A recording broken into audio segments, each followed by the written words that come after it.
Ya. Bien, ya, doctor, gracias.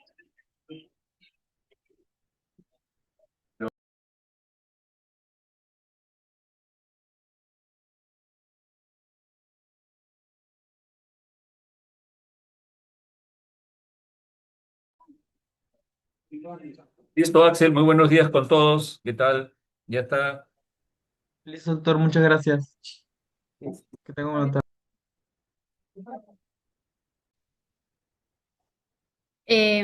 Bueno, se trata de una paciente mujer de 44 años, natural y procedente de Ayacucho, ama de casa, 5 gestaciones, 0 abortos, fecha última regla a los 43 años. Refiere que desde hace aproximadamente 4 meses dolor en los hombros, articulaciones metacarpofalángicas y rodillas. Más intensos al levantarse, cedían con la administración de naproxeno, 250 miligramos. Además, sensación de arenilla en los ojos. Hace aproximadamente 2 meses refiere que el dolor se incrementa, especialmente en manos, notando dificultad para colocarse los anillos. Hace un mes, en forma insidiosa, se agrega hinchazón de rodilla derecha y tobillos, mialgias, cansancio fácil y sensación de rigidez en las manos al levantarse, que dura aproximadamente 4 horas. Por todo lo anterior, consulta en el Policlínico de Chincha, de donde es derivada al Hospital Rebagliati.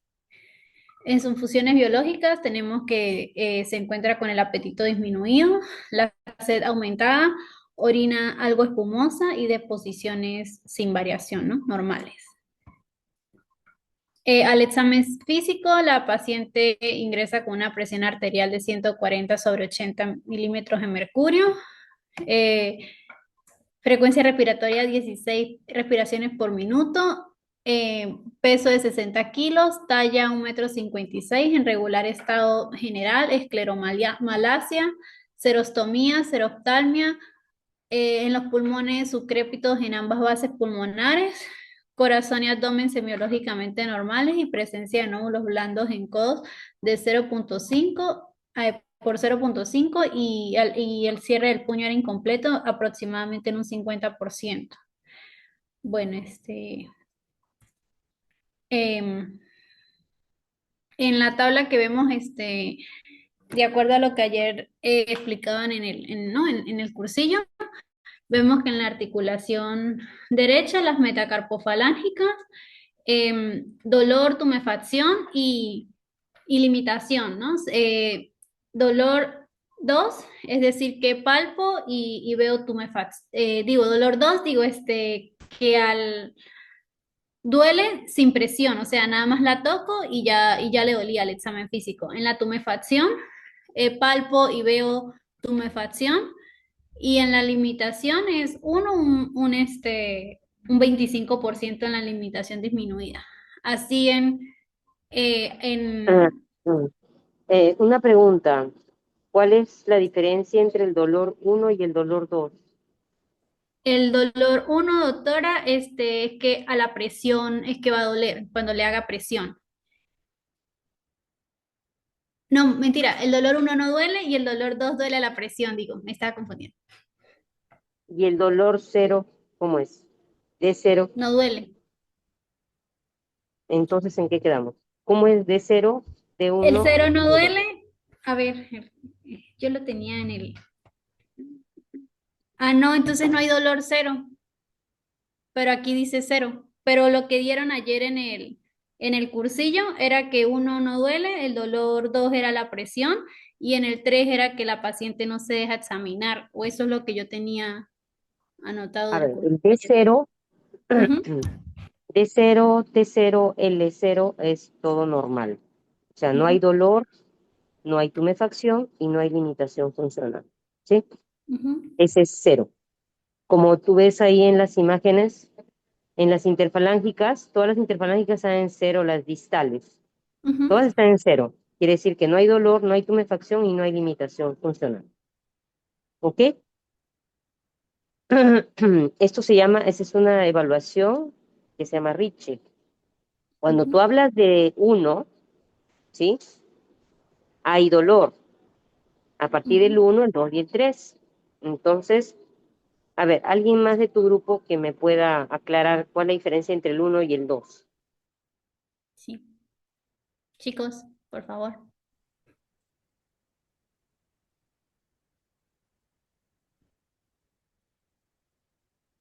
La doctora los va a tener que llamar porque si no, ellos no hablan.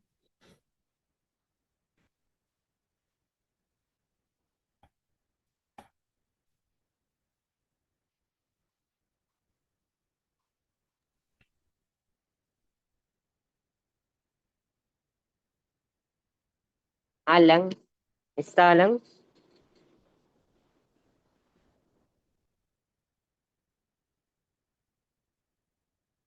Doctora, buenas Alan no tardes. está. Sí, sí estoy. Ah, ya. Ok. Alan, dime, ¿cuál es la diferencia entre el dolor uno y el dolor 2? A ver, Recuerden que esto es el examen físico, ¿no? Este es el resultado del examen físico articular.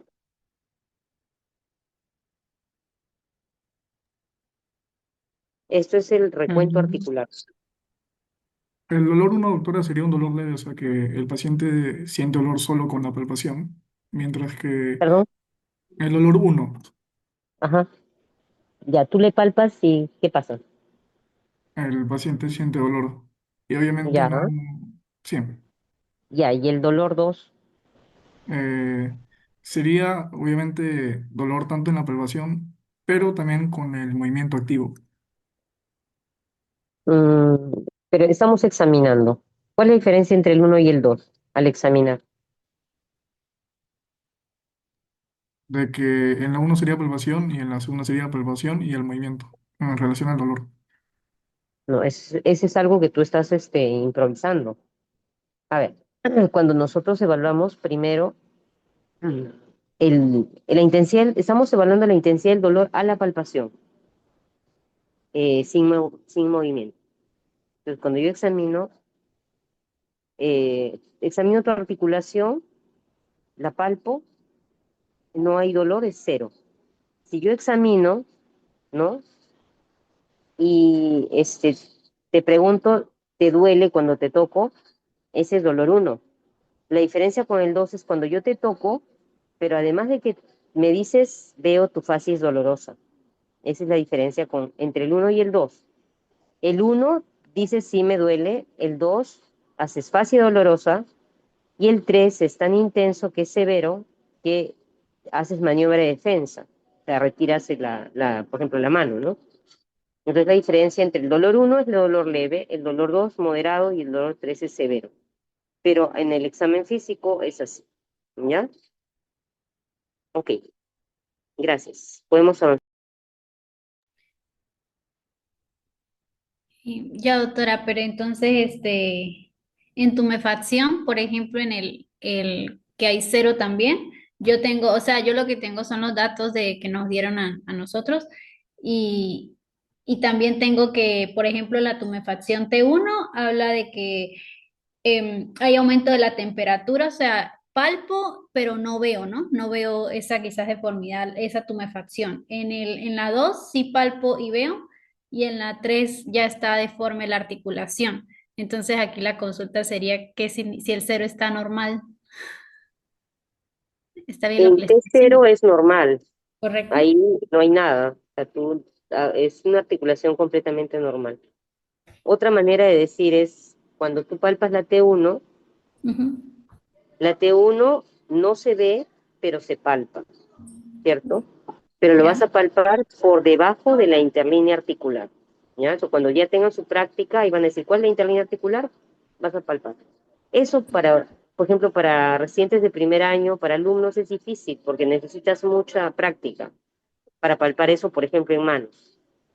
Ujú. Pero el T2 sí, el T2 se ve, se palpa, ¿no? A nivel de la interlínea articular. O sea, vas a palpar bastante bien, sin dificultad.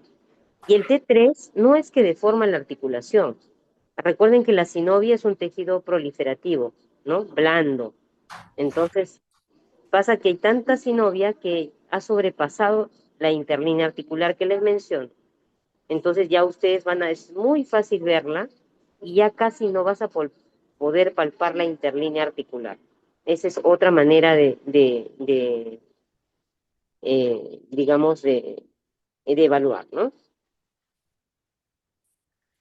Ya. Gracias, Ok. doctora.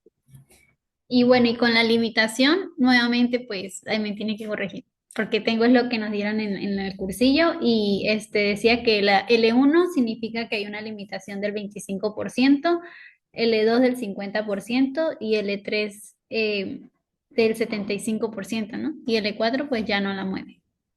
Entonces L0 está normal, ¿no? Adicionalmente a eso, Ujú. podemos decir de que hay, en algunas, antes se decía que podía haber hasta un L5. El L5, cuando haya más del 99% de movilidad, pero que ustedes tengan L4, no hay problema. Gracias, doctora.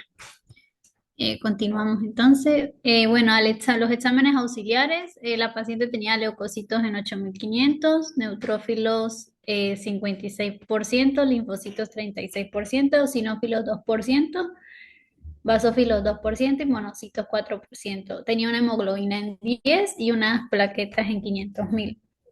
El PCR tenía en 10, glucosa 86 gramos por decilitro, la fosfatasa alcalina 78, la velocidad de sedimentación es 58 milímetros por hora, el ANA negativo, la serología para hepatitis negativo y VIH negativo.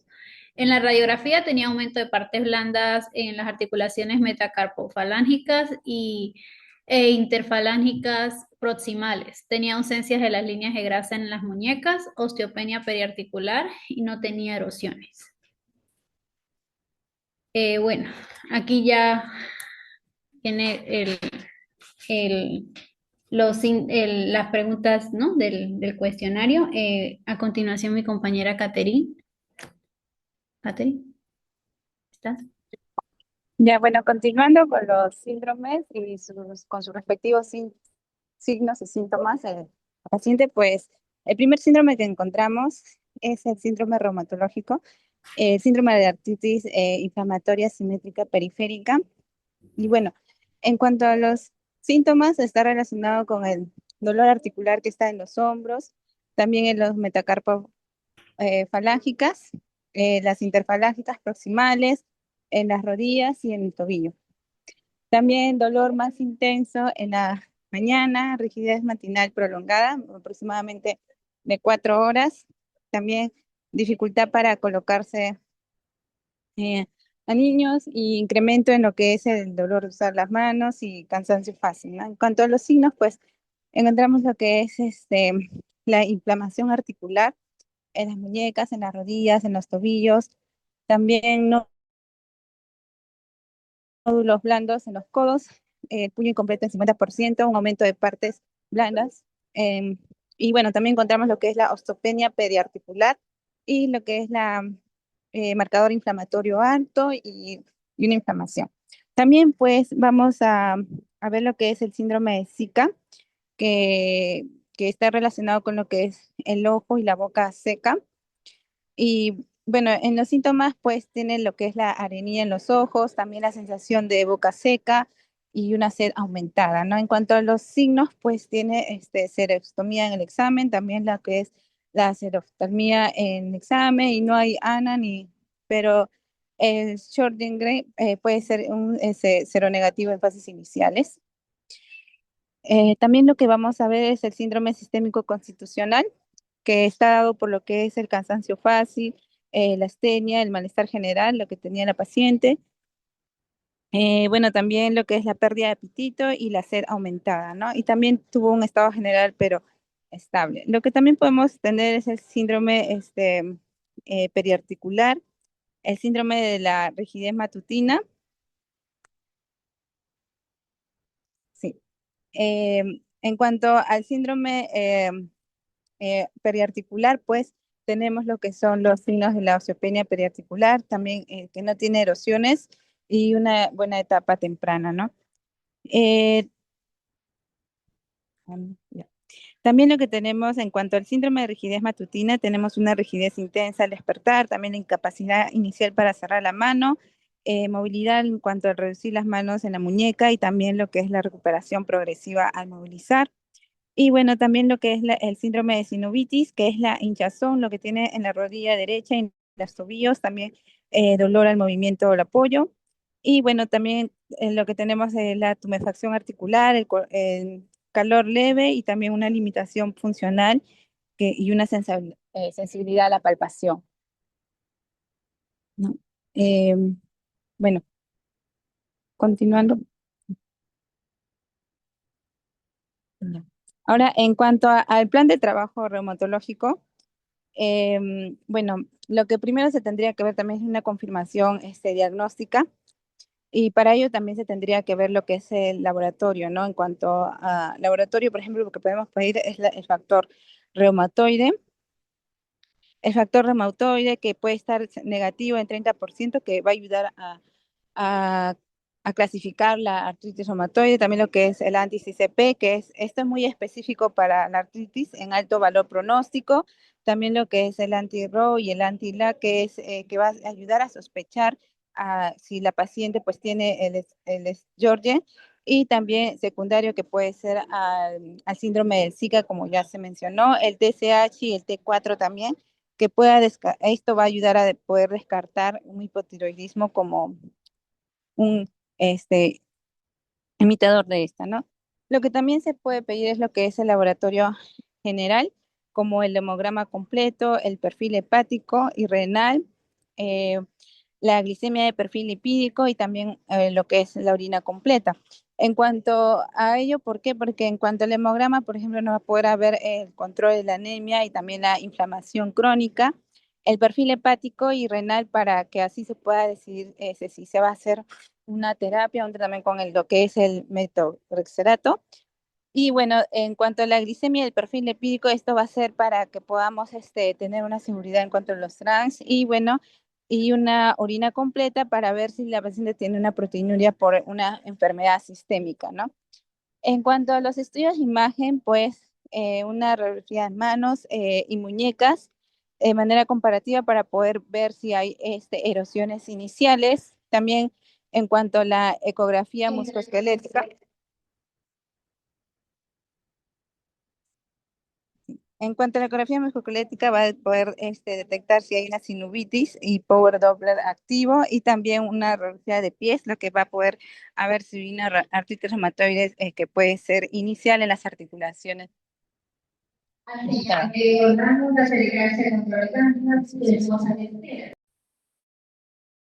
Eso es todo, gracias.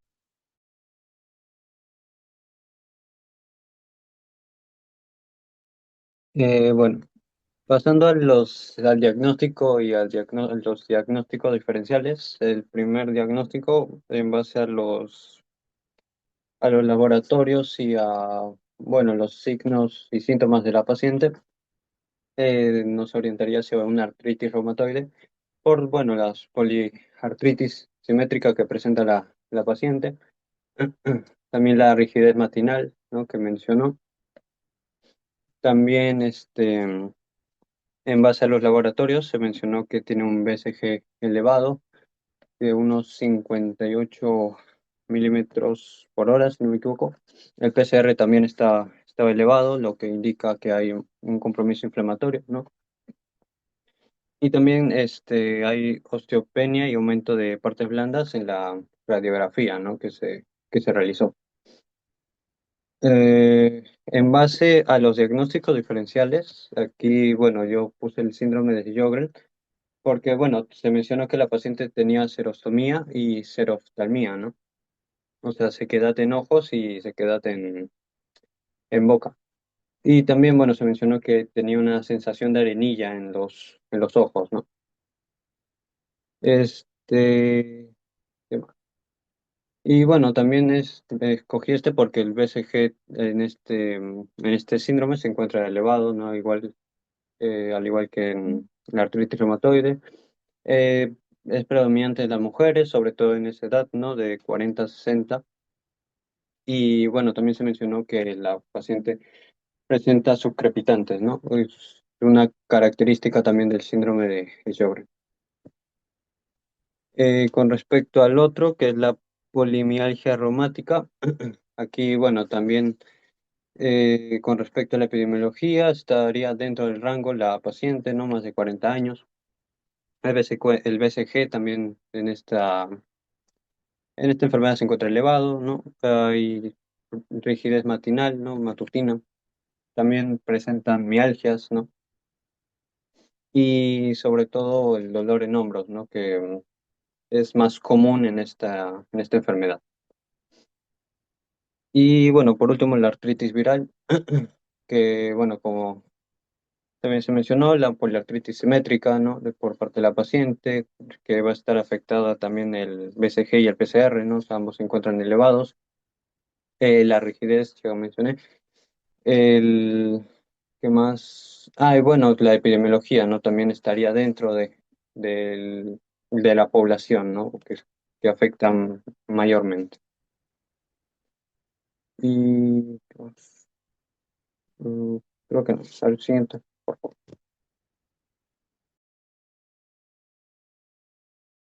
Bueno, a continuación otra de las preguntas que se nos presentó fue cuáles son los criterios diagnósticos para lo que es la artritis reumatoide, ¿no?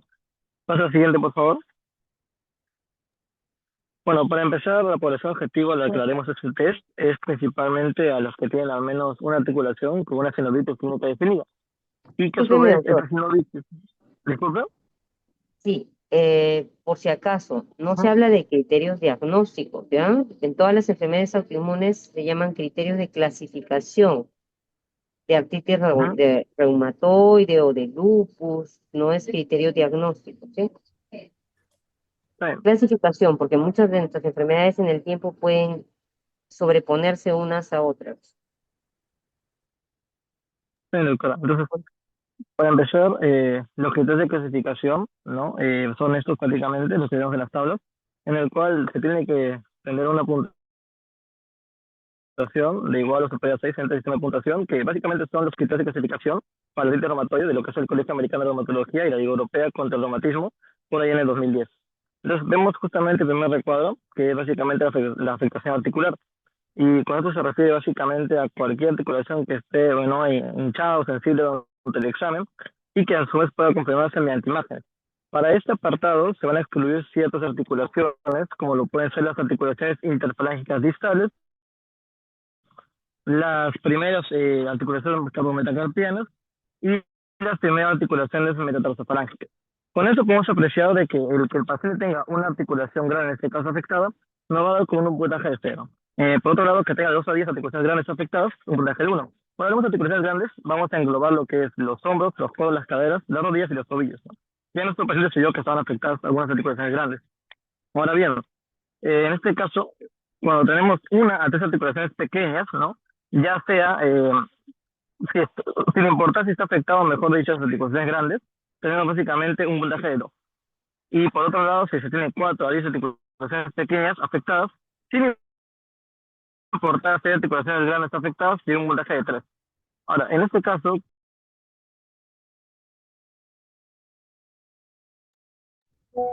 ahora, en este caso, con lo que son las articulaciones, disculpe, ¿se me escucha? Porque como ahorita estoy en el carro, Sí, sí se te está escuchando. ok. Entonces, cuando nos referimos a articulaciones pequeñas, vamos a ver lo que son a las metacarpofalángicas, bueno, las interfalanges proximales también, las metatarsofalángicas, pero en este caso solamente de la segunda y la quinta, y bueno, las interfalángicas que son desde el primer dedo y las muñecas en este caso. Y ya por último, si el paciente tiene más de 10 articulaciones afectadas, y entre ellas tiene que haber alguna pequeña, se va a considerar con un puntaje de 5, ¿no? En el caso de nuestro paciente, vimos que fácilmente habían unas 12 articulaciones que estaban afectadas, por ende podemos ubicar en un puntaje de 5. Por otro lado, tenemos también lo que es la parte de B, que es la serología, ¿no? Donde se necesitaría al menos un resultado de prueba para la clasificación. En este caso, si el paciente no tiene pruebas de laboratorio de un factor reumatoide negativo, o también el anticuerpo antiproteína citrullinada, bueno, también negativo, sería un puntaje de 0. En caso de factor reumatoide sea bajo positivo o una CPA poco positiva, ¿no? Que bueno, cuando hablamos de poco positivo, según lo que investigué, se refiere a 3 veces menos lo que es el valor normal. En este caso vamos a considerar un puntaje de 2. Y en caso de que el factor reumatoide, en este caso, sea un alto positivo, y la CPA también es un alto positivo, se considera un puntaje de 3. ¿no? En el caso de nuestro paciente no se le tomó el factor reumatoideo en lo que tenemos de los exámenes de laboratorio, ni tampoco la ACPA. La tercera serán los reactivos de fase aguda, ¿no? En este caso, vamos a evaluar lo que es la proteína C reactiva y los valores de alimentación regular, que en este caso sí se lo toma el paciente. En todo caso, estén normales estos dos valores, sería un puntaje de 0, y en todo caso estén alterados, ¿no? Sería un puntaje de 1, ¿no? Que básicamente fue lo que se pudo observar en nuestro paciente, ¿no? Hasta aquí ya con lo que hemos visto que un puntaje de 5 en nuestro paciente, ¿no? Que es justamente las articulaciones, y otro puntaje de 1, teníamos ya un puntaje de 6, ¿no? Y por último, que la duración de los síntomas sea, bueno, si es menor a 4 semanas, sería en este caso un puntaje de 0, pero si es mayor o igual a 6 semanas, sería un puntaje de 1. Algo importante que tenemos que entender es de que si el paciente llega a salir con una puntuación inferior a 6 sobre 10, es posible en este caso hacer una reevaluación justamente, y en este caso los criterios podrían llegar a cumplirse de forma acumulativa con lo que es el tiempo. Le doy paso al siguiente compañero. Ya, bueno, ya con el cuadro que hemos visto, se va a dar pues la definición de, de los diagnósticos que podría tener esta paciente, ¿no? El síndrome de Sjögren, que es una enfermedad A ver, autoinmune. antes de que pases a eso, me interesa, por ejemplo, no sé si es que se me escapó a mí, creo que tú presentaste cuántas articulaciones tumefactas y cuántas articulaciones dolorosas tiene la paciente y cómo y cuál sería tu diagnóstico sindrómico eh, principal. ¿Que lo respondo yo? Respecto a los criterios, para clasificar, o sea, yo, de acuerdo a lo que decía el compañero, yo clasifiqué que tenía 20 articulaciones pequeñas comprometidas, 10 distales, digo 10 derechas y 10 izquierdas, y 4 grandes que eran las de ambas rodillas y tobillos, que era lo que cumplía nuestra paciente, ¿no? No las clasifiqué en tumefactas o dolorosas, solo las clasifiqué de acuerdo al compromiso de los criterios que A mencionaba. ver, entonces, ahorita vas a poner, toma un lapicero ahí ¿Ya? y cuenta cuántas dolorosas tiene y cuántas tumefactas tiene. Eso es bien importante. Después ya en práctica se les va a decir, porque ahí han recontado, como es un paciente posiblemente hospitalizado, han recontado más articulaciones que se hacen cuando uno está en consulta, ¿no? Pero a ver, hazme ese recuento. Sí, estoy contando, doctora. Dolorosas en la derecha tenemos 13.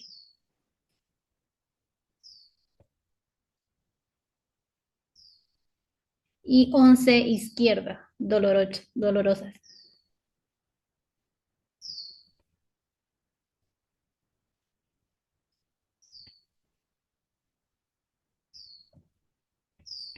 Eh, tumefactas 11 en la derecha.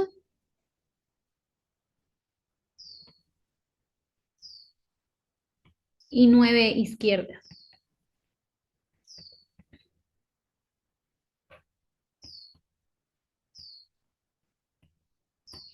Tu Limitaciones, recuento total, voy.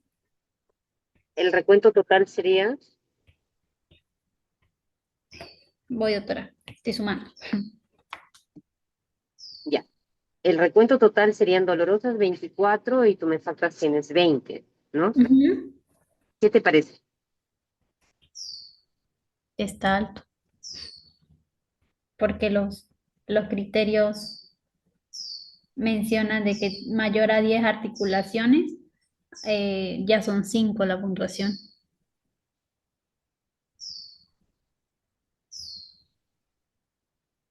Indiscutiblemente, esta paciente tiene un cuadro severo, pero como síndrome, ¿cómo le pondrías tú ahí? Sin que tengas los laboratorios. Poliartritis inflamatoria sistémica fue lo que yo puse en el cuestionario que yo resolví. Ya, el síndrome, mejor dicho, es de acuerdo poliartritis, ¿sí? Ujú. Síndrome de poliartritis aguda o crónica, Crónica por el tiempo. ¿ok? Síndrome de poliartritis crónica, ¿no? Tiene Sí. ambos lados, simétrica, ¿sí? Ujú. El síndrome de poliartritis crónica simétrica, tú tienes un cuadro de esos y el número de articulaciones tumefactas es altísimo, ¿ya? Es un recuento bien alto, que eso me da inclusive la severidad de la enfermedad. Y eso se va a ver ya en las prácticas, cómo nosotros evaluamos la severidad de la actividad, si es leve, si es moderada, si es severa, ¿no? En esta paciente es una actividad severa, Ujú. ¿sí? Entonces, bien importante el recuento. En práctica les van a enseñar que hacemos especialmente el recuento de 28 articulaciones, ¿no? Que se llama DAS-28, Disease Activity Score, puntaje de actividad de la enfermedad, sobre 28 articulaciones. En este caso no se ha hecho en general la evaluación del paciente incluyendo más articulaciones. En el DAS-28 se incluye interfalángicas, metacarpofalángicas, muñecas.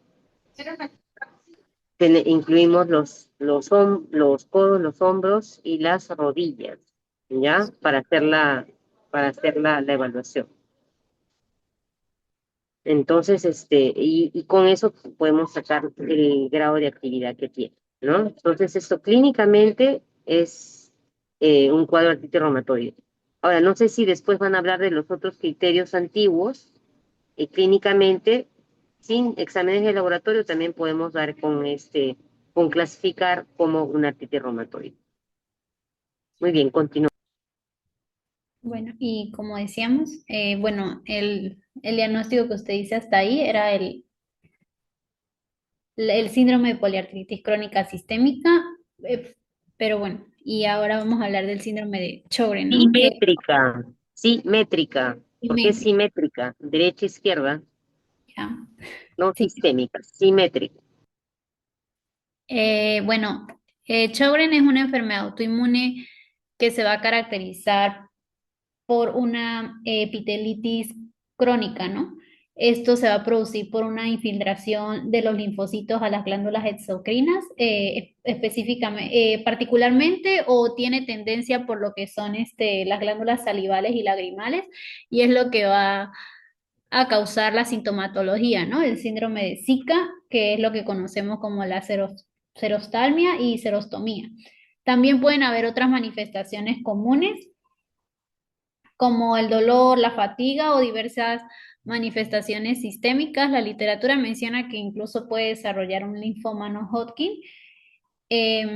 Al momento de quizás de hacer un diagnóstico de esta enfermedad, lo que se busca es sí, los tratamientos disponibles que se puedan adaptar al paciente para poder darle calidad de vida, ¿no? Porque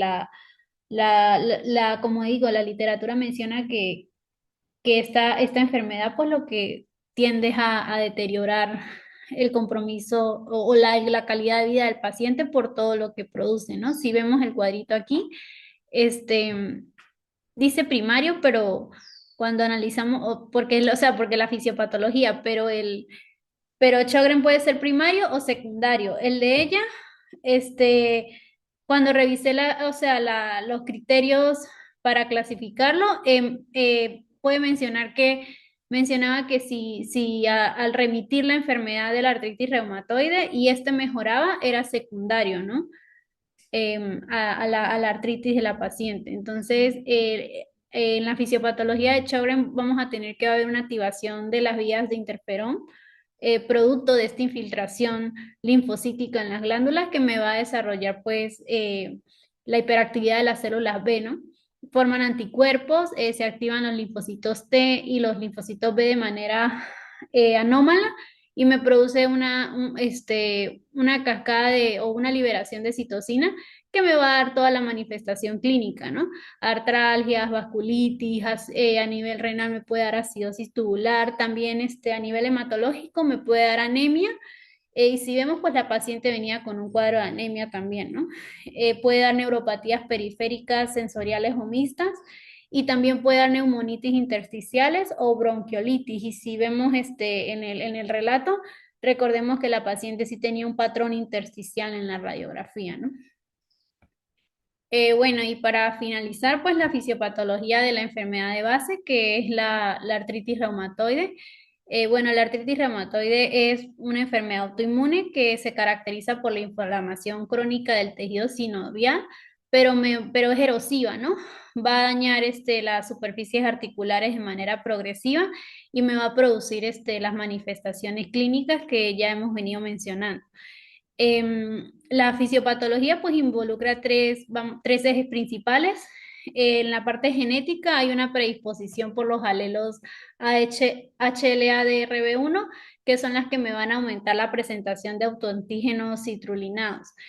También se menciona que el tabaquismo, las infecciones y las disbiosis intestinales me pueden inducir citrulinización de las proteínas y esto me va a desencadenar la formación de estos anticuerpos antipéptidos citrulinados.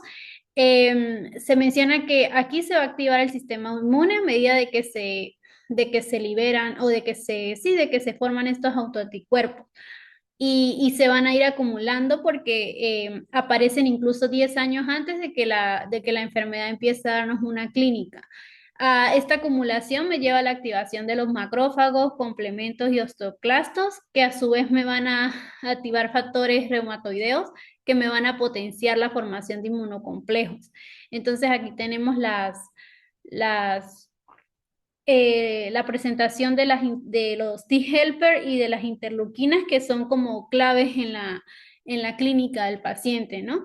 También se va a ver una inflamación sinovial que es mediada por la formación de autoanticuerpos porque la sinovia se va a transformar en un tejido hiperplásico que es el panus y ahí van a estar acumulados los linfocitos T, los linfocitos B, los macrófagos y los fibroblastos y pues como todas estas citocinas que mencionaba, pues me van a producir más activación de células endoteliales, me van a degradar el cartílago, la interleuquina 6 que se comporta como un reactante de fase aguda me puede producir la fiebre o una anemia inflamatoria.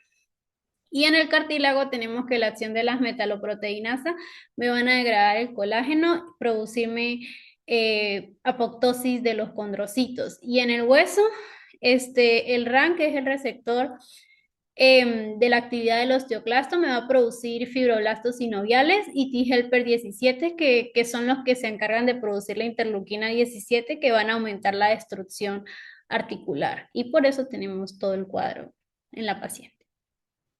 Gracias.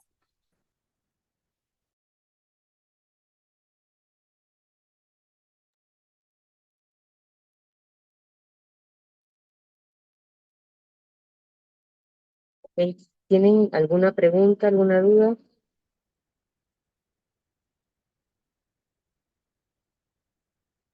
A ver, pregunta para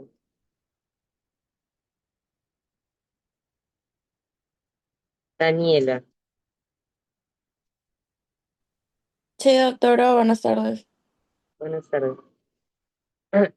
En relación a, comentó tu compañera, había una manifestación pulmonar que tenía el paciente. ¿Cuál sería tu síndrome ahí?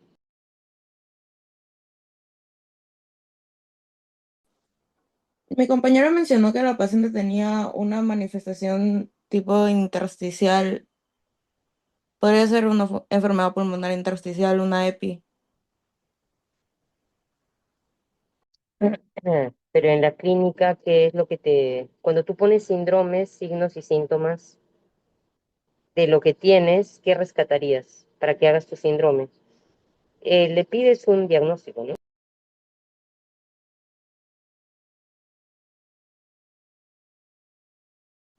No estoy segura, doctora, la verdad.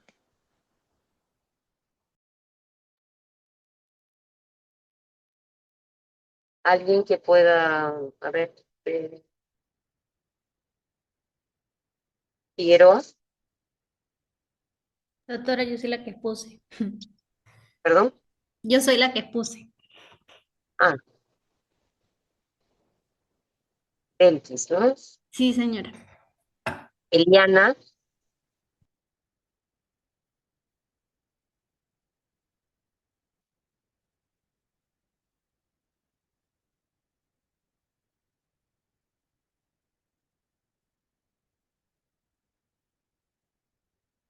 Eliana está. Fiorella, ¿alguien Sí, que quiera doctora, buenas responder esta? tardes. Eliana. Ajá. Sí. ¿Qué datos clínicos te llevan a pensar de que puede haber un compromiso pulmonar en esta paciente?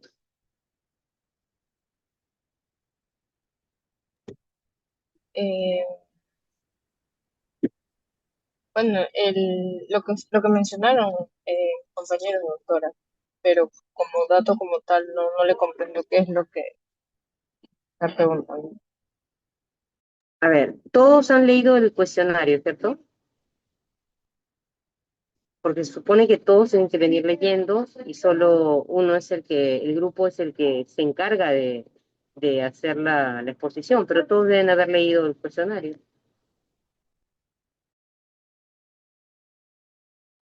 Luis, Sí, doctora, ¿me escucha? ¿qué escuchó? Bueno, con el examen físico menciona que le escucharon sus crépitos en las bases pulmonares. Ajá, ese es el signo. ¿Y el síntoma? ¿Cuál sería Eh, o qué tendríamos que preguntar?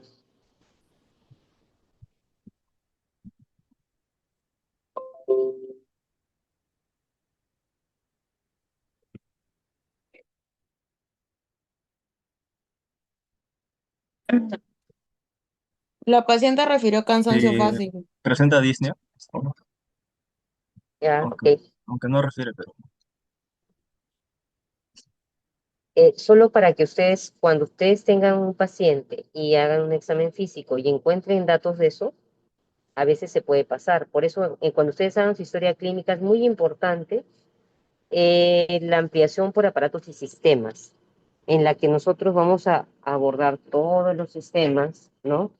Para tratar de que no se nos pase nada, ¿no? En caso que encontramos un crépito, tenemos que preguntar si la paciente tiene tos, si la paciente tiene disnea, que es totalmente diferente a lo que es fatiga, ¿no?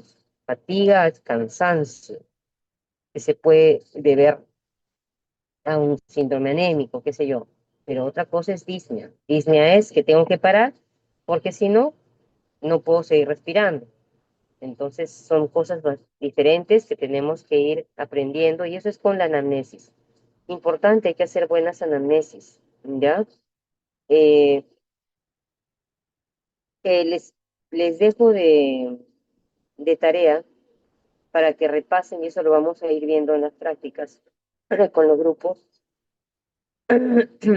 basados en ese paciente y cuáles son los criterios del ACR de 1900, creo que es 87. Eh, Revisen esos criterios y van a ver que solamente con la clínica podemos acercarnos bastante bien a clasificarla como artritis reumatoide. Entonces, en una próxima reunión, vamos a preguntar sobre ese punto que es muy importante. El criterio que presentaron sus compañeros ahora son criterios elaborados para hacer diagnósticos más precoces, quiere decir más válidos en artritis reumatoides tempranas, pero en artritis reumatoides establecidas, bastante bien funcionan los criterios del ACR del año 87. ¿Alguna pregunta? Entonces, insistirles básicamente en que puedan practicar ahora con los pacientes que ven hacer síndromes, ¿no? Recuerden, síndromes es igual a signos con síntomas. Los síntomas las sacamos de la anamnesis y los signos cuando yo voy a examinar a mi paciente. Ese es por ejemplo, acá lo claro era, el signo era el dolor, que era un dolor poliarticular inflamatorio, de características inflamatorias, que hemos visto, que tenía también, había rigidez matutina, que más tenía, eh, ese es esos son mis síntomas, el dolor. Y eso, dolor articular es igual a artralgia, ¿no? Si son varias articulaciones, más de 5, será poliartralgia. Entonces, pero como a esa artralgia, a ese dolor, se le añade la tumefacción y se añade la limitación, dolor más tumefacción y más limitación funcional, eso es igual a artritis. Entonces, en mi síndrome será pues, porque tiene articulaciones dolorosas, tiene articulaciones tumefactas y tiene articulaciones limitadas. Con eso, clínicamente, no dudemos de poner nuestro síndrome, no solo como un síndrome de poliarticular, sino podemos poner con toda seguridad que es un síndrome de poliartritis, en este caso crónica o aguda, siempre tenemos que poner eso, simétrica o asimétrica. Entonces, no se olviden. Dolor, tumefacción más limitación funcional es igual a artritis. ¿Alguna pregunta?